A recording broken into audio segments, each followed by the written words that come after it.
Tahukah Anda bahwa kekristenan bukan agama? Kata Kristen berasal dari kata Christos yang artinya the image of Christ, gambaran Kristus. Saya percaya bahwa sebagai orang Kristen, kita harusnya menjadi gambaran Kristus bagi dunia.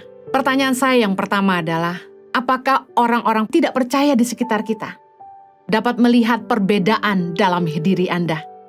Roma 12 ayat yang kedua berkata gini, janganlah kamu menjadi serupa dengan dunia ini, tetapi berubahlah oleh pembaharuan budimu, sehingga kamu dapat membedakan manakah kehendak Allah, apa yang baik, yang berkenan kepada Allah, dan yang sempurna. Kita seringkali gagal menjadi saksi Kristus karena kita lebih peduli pendapat manusia daripada pendapat Allah. Kita takut kita tidak diterima oleh orang-orang di sekitar kita. Karena itu seringkali kita menutupi identitas kita sebagai pengikut Kristus, supaya teman-teman di sekitar kita bisa menerima kita. Kita lebih khawatir kehilangan teman daripada kehilangan Tuhan. Padahal Galatia 1 ayat 10 berkata, sekiranya aku masih mencoba berkenan kepada manusia, maka aku bukanlah hamba Kristus. Harusnya sebagai hamba Kristus, kita tidak perlu takut kita tidak bisa menyenangkan semua orang. Kita mungkin tidak bisa diterima semua orang. Kita mungkin akan kehilangan sahabat, kita mungkin akan kehilangan teman-teman baik kita.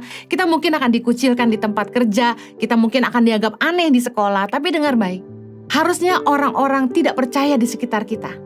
Teman-teman kita yang belum mengenal Kristus, mereka bisa melihat perbedaan dalam hidup kita. Yang dimaksud oleh firman Tuhan dalam Roma 12 ayat yang kedua, janganlah kamu menjadi serupa dengan dunia ini.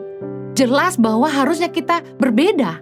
Nggak jadi serupa, artinya kita berani tampil beda. Yang dimaksud bukanlah kita menjadi orang aneh, freak, sok ngeroh, berpakaian kuno, kampungan.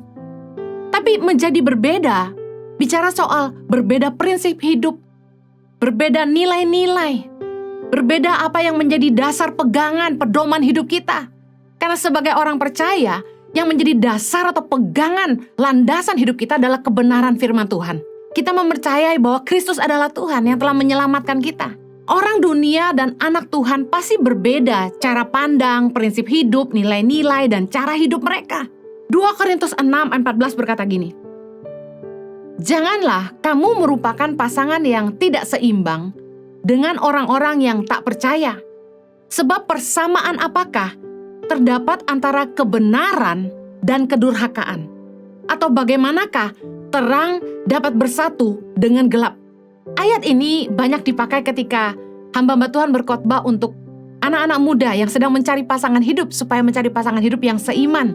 Kenapa penting sekali punya pasangan hidup yang seiman? Dan kenapa kita penting sekali mengerti bahwa harus ada perbedaan antara cara hidup, nilai-nilai hidup kita dengan orang yang tidak percaya? Karena yang berbeda adalah gini, kita harus melakukan segala sesuatu berdasarkan kebenaran firman Tuhan, bukan apa kata teman. Impact Community Indonesia telah mengadakan 3 kali ibadah setiap hari Minggu, pukul 9 waktu Indonesia Barat, pukul 11 waktu Indonesia Barat, dan pukul 13 waktu Indonesia Barat. Ketiga ibadah disertai ibadah anak dan remaja yang dilanjutkan dengan ibadah Impact Youth setiap minggu pukul 15 waktu Indonesia Barat di MOI, Mall of Indonesia Kelapa Gading lantai P3,